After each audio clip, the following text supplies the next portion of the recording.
আসসালামু আলাইকুম রহমতুল্লাহি ওয়া বারাকাতুহু। কী অবস্থা, সবাই ভালো আছেন? তো আজকে আবার এসে বসে ডিউটি শেষ করে সিম খেতে, সিম নিতে, সিম উড়াইতেছি। আজকে সবজি পাক করবো, মানে খিচুড়ি পাকামো, তাই সিম নিতেছি। দেখতে থাকুন, কত সুন্দর সুন্দর সিম উড়াইতেছি। কী বলবো, বাংলাদেশের মতন মানে একদম পুরো স্বাধীন, মানে যার সিম বাগানটা, মানে যে সিম সবজি করে এই জায়গায়, এই আঙ্কেল বলে সবসময় নেওয়ার জন্য আমাদের ওই যে রাকিব আছে, যে রাকিব উড়াইতেছে এই জায়গা থেকে, অনেক আনন্দ লাগতেছে। বাংলাদেশের মতো হ্যাঁ, পুরো দেখবেন সিম ক্ষেত্রে কত সুন্দর। সিম ক্ষেতের ভিতরে এখন আমরা বর্তমানে সিম নিতেছি। সুন্দর সুন্দর দেখেন ফুল হয়েছে,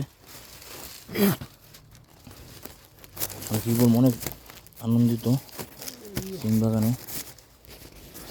তো প্রচুর রোদের লেগে কথা বলতে বলতে দেখেন কত বড় দেখাইতে পারছি মনে হয় আপনাদেরকে কিছু।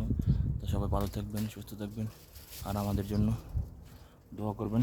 আমরা যেন এমন প্রতিনিয়ত এই জায়গা থেকে সিম, আমরা সিম না, প্রায় আপনার সিম সবজি যাবতীয় যা আছে, কবি, সিম, দেখেন কবিও নিয়েছি ব্যাগের মাধ্যমে দেখাইতে পারতেছি।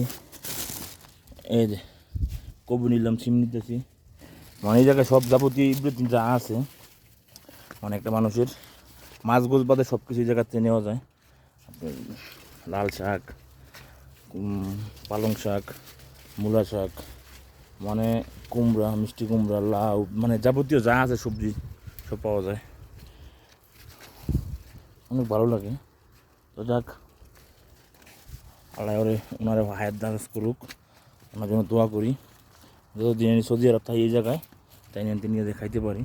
দেখেন কত বড় সবজি বাগান, বড় দেখেন, চারকল আলাদা সবজি, সিমের বাগান বলে আছে। সিমের বাগানের মাঝখান দিয়া এই শাক সবজি ইনি করে দেয়।